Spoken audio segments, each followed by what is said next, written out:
मगर आज जिस तरह से विदेश मंत्री जयशंकर साहब ने बयान दिया कि हमने पाकिस्तान को पहले ही चेताया था कि हम आप पर आक्रमण करने जा रहे हैं मगर आपकी सेना पर नहीं करेंगे, तो इस पर तमाम तरह के सवाल खड़े हो रहे हैं विपक्ष में। और जाहिर सी बात है, अगर आप पहले ही इन्फॉर्म कर रहे हैं तो पाकिस्तान अगर आतंकवादियों के साथ मिली हुई है तो क्या वो जो आतंकवादी मारे गए वो सचमुच मारे गए या सिर्फ खबरें हैं? तो हमारे साथ शर्मा जी हैं, इनसे बात करेंगे इस सर पर। शर्मा जी, क्या कहेंगे आप जिस तरह से जयशंकर साहब आज कहें कि मैंने भी उनका बयान सुना है।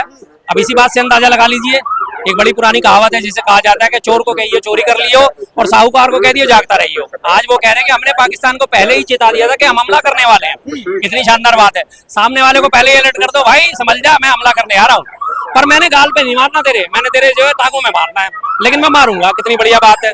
क्या जब एक बार आप कहते हो अंतर्राष्ट्रीय मंचों पे इस बात को ले जाके कहते हो कि पाकिस्तान आतंक परस्त देश है, आतंकवादियों को शह देता है, ठीक है, आप ही की बात ऊपर रखते हुए हम इस बात को आगे बढ़ाते हैं।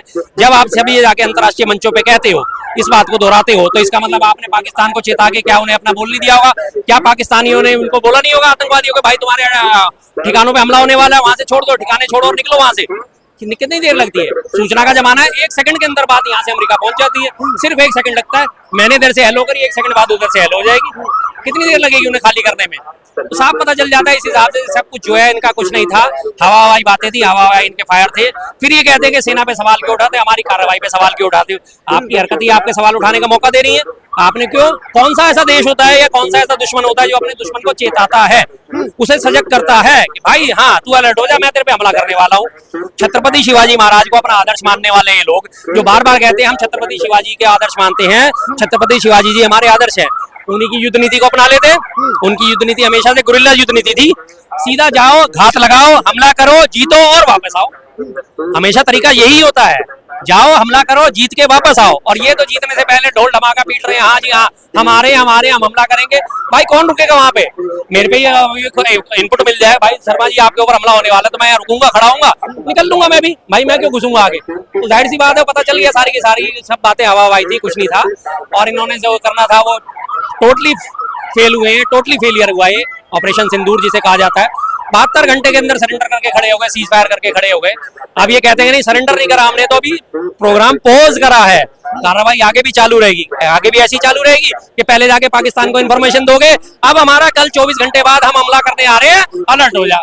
कितना बढ़िया काम है यार, इतने बढ़िया, इतने रहमदिल लोग तो हमने कभी नहीं देखे कि दुश्मन देश के साथ युद्ध कर रहे हो और उसे पहले से पहले चेता रहे हो। ऐसा तो प्रभु श्री राम ने भी नहीं करा था, रावण ने भी नहीं करा था। युद्ध ही होते थे, कोई कहता नहीं था कि हाँ जी ऐसा हो जाए, अलर्ट हो जाओ। युद्ध के टाइम में तो कोई अलर्ट करता ही नहीं किसी को भी, जिसका फायदा होता है, जिसका पलड़ा भारी होता है, वो ये हमला करता है।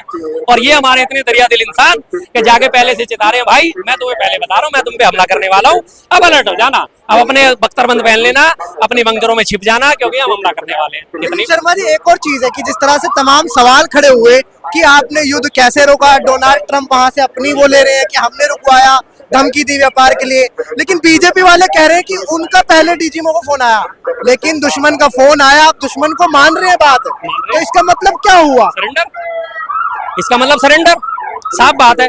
आप आगे बढ़ रहे हो, आप बढ़त में हो, आप दुश्मन की छाती पे बैठे हो, छाती पे चढ़ के उसका गला घोट रहे हो, और फिर दुश्मन कहता है कि नहीं मुझे छोड़ दो, थर्ड पार्टी आगे कहती है छोड़ दो। पहले तो सबसे पहले ट्रंप साहब की बात करी जाए, ट्रंप ने आगे कहा कि ट्वीट करके मैंने रुकवा दिया, दोनों पार्टी को मैंने समझाया, क्योंकि दोनों देश मेरे लिए बराबर हैं। इन लोगों से अभी तक उस वाक्य की जो है खंडन नहीं करा कि दोनों देश बराबर कैसे? एक वो टुच्चा सा पाकिस्तान 20-22 करोड़ की जनसंख्या वाला, आबादी में हमसे चौथाई भी नहीं है, सैन्य बल में हमसे चौथाई भी नहीं है, जीडीपी में हमसे चौथाई भी नहीं है, हालत उसकी पस्त हुई पड़ी है, उसके बराबर हमारे को समकक्ष खड़ा कर दिया, हम उससे 1000 गुना ज्यादा बेहतर है। दोनों देश उसने कह दिया बराबर है। और उसके बाद उसका बयान आता है कि मैंने व्यापार की वजह से जो है इनको रोका, कि व्यापार अगर तुमने युद्ध नहीं रोका तो मैं व्यापार नहीं करूंगा। तो आज मुझे मोदी जी की वही वाली बात याद आती है जब उन्होंने एक भाषण दिया था कि देश पे सीमा पे तैनात जो जवान है उससे ज्यादा महान बनिया होता है, उससे ज्यादा हिम्मती वाला बनिया होता है। तो आप उन्होंने बनियागिरी को तरह दे दिया, आपने तरजीह, देश के जवान की आपने इज्जत नहीं समझी। ऐसे काम चलेगा? अरे भाई कितना व्यापार, क्या व्यापार, कितना व्यापार। एक तरफ आप कहते हो देश जो है हमारा तरक्की कर रहा है, चौथी अर्थव्यवस्था बनने को तैयार है, 10 दिन आप युद्ध चला लेते, 100 अरब 1000 करोड़ रोज का भी हो जाता तो कितने हजार हो जाते भाई? 100,000 करोड़ हो जाते। हमारी अर्थव्यवस्था तो आज $4 ट्रिलियन की है, यानी 400 लाख करोड़ की है। उसमें से छोटा सा हिस्सा निकल भी जाता तो क्या फर्क पड़ना था हमें? क्या फर्क पड़ना था? और अगर फर्क भी पड़ना था, आप देश में आवाज उठाओ एक बार कि हम युद्ध पे मैदान में खड़े हैं, हमें जरूरत है, देश तो साथ था। साथ अभी भी साथ है, सब साथ हैं, अभी भी साथ है। आज आप भी आगे बढ़ो, हम साथ हैं। तमाम विपक्ष ने, तमाम देश ने एक सुर में कहा था आप आगे बढ़ो, हम आपके साथ हैं, तन से, मन से, धन से। मैं आलोचना करता हूँ, खूब आलोचना करता हूँ, लेकिन पहले दिन भी मैंने कहा था मैं आपके साथ हूँ, आप आगे बढ़िए। तन से भी साथ हूँ, मन से भी साथ हूँ, धन से भी साथ हूँ। व्यापारी आदमी हूँ, पैसा चाहिए पैसा ले लीजिए, कोई दिक्कत नहीं, कोई परेशानी नहीं। ब्लड डोनेशन की जरूरत पड़ेगी, ब्लड डोनेशन करने को तैयार है।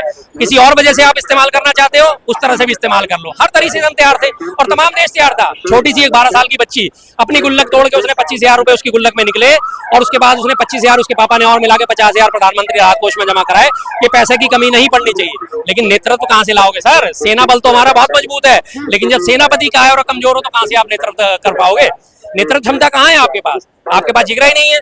आपको लगता है कि ज्योति मल्होत्रा जिस तरह से जासूसी में पकड़ी गई हैं और भी कई लोग पकड़े गए, पंजाब से भी हुए, लेकिन सबसे ज्यादा जासूसी अगर करिए तो विदेश मंत्री ने करिए, पहले ही चेता के। आप मानते हैं इस बात को? बिल्कुल मानता हूं, मैं तो खुल के कह रहा हूं इस बात को। आपकी बात छोड़िए, और इनने तो आपकी पुराना हिस्ट्री है इनकी।